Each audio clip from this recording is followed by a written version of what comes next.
Exatamente 10 anos depois do 7-1.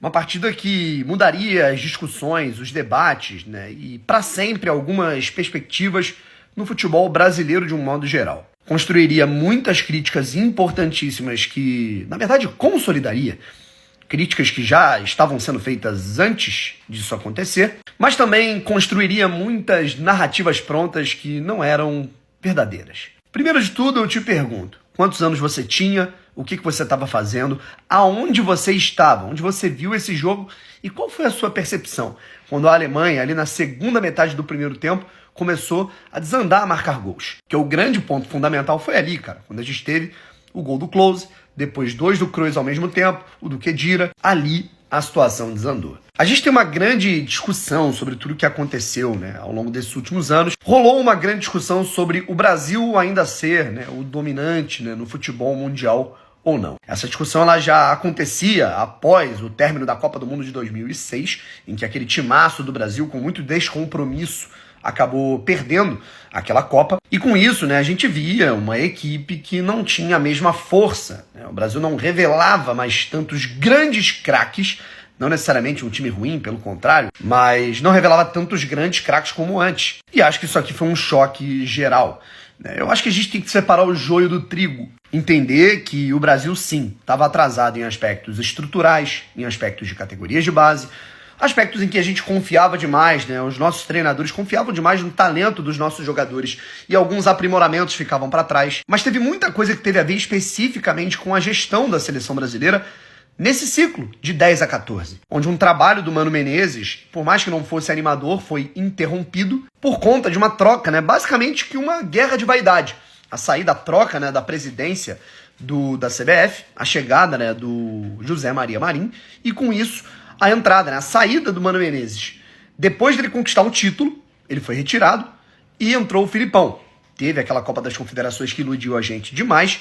E acho que o 2014 inteiro, né, cara, esse processo de 13 para 14 até a Copa do Mundo foi de grande oba-oba, de pensamento de time já definido, de tranquilidade, os treinamentos, né, cara, eu sou de Teresópolis, né, região serrana do Rio de Janeiro, e eu ia todo santo dia pra Granja Comari para acompanhar ali os treinamentos. Eu não trabalhava ainda com futebol, óbvio, né, mas eu curti ir lá, né, anotar as paradas, né, era o início da minha trajetória ali como jornalista, digamos, independente, né, eu tinha meu blogzinho e tudo mais. E, cara, a gente via a bagunça, né, cara? A quantidade de oba-oba, as pessoas, né, os treinos abertos.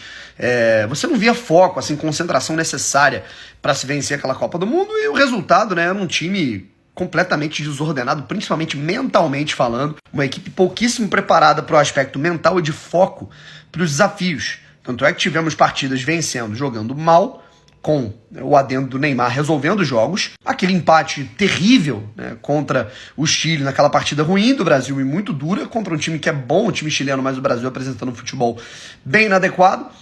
Um Brasil e Colômbia em que a bola parada do Brasil era muito forte e o 7-1, né, deu no que deu. Se você pegar peça por peça, né, aquele time da Alemanha não era completamente superior ao do Brasil, mas ia vencer aquele jogo, fatalmente, ainda mais o Brasil sem Thiago Silva e sem Neymar. Mas eu acho que o que desandou foi um aspecto mental e é uma consequência de tudo que estava acontecendo no futebol brasileiro, na seleção brasileira naquele momento.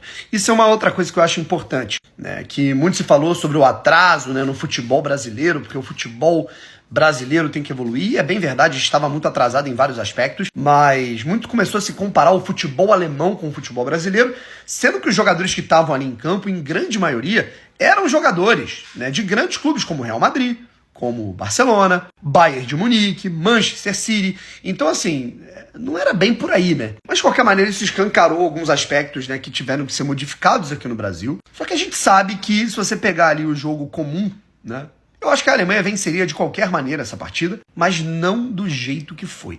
É curioso como a gente gosta, tipo assim, eu particularmente, né, eu tentei meio que deletar essa Copa do Mundo da minha memória por conta desse fim trágico, né? Eu acho que isso mexeu demais com a cabeça de quem gosta de futebol e quem gosta da seleção brasileira. Mas é curioso pensar como as coisas também não são completamente retilíneas.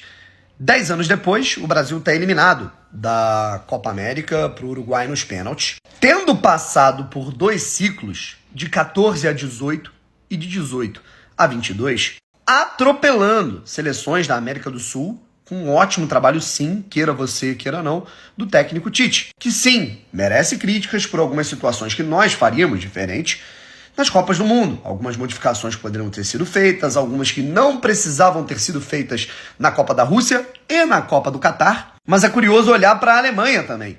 De 2014 para cá, a Alemanha vive, por que não, a pior fase da sua história. Eu diria que de 2017 para cá, depois da vitória na última Copa das Confederações que tivemos, a Alemanha foi eliminada na fase de grupos da Copa de 2018, eliminada na Eurocopa nas oitavas de final em 2021, eliminada mais uma vez na fase de grupos da Copa do Mundo de 2022 e agora caiu nas quartas de final da Eurocopa, tendo um gás a mais, mas depois de passar um 2023 sem ganhar de absolutamente ninguém, tendo sido goleado por Japão e Turquia. Então é curioso que 10 anos depois, o Brasil não tá bem, mas a Alemanha foi pior nesse último recorte. Para você ver como é que as coisas elas não são retilíneas e tudo requer muita reflexão que não seja uma obra pronta. Nada é linear.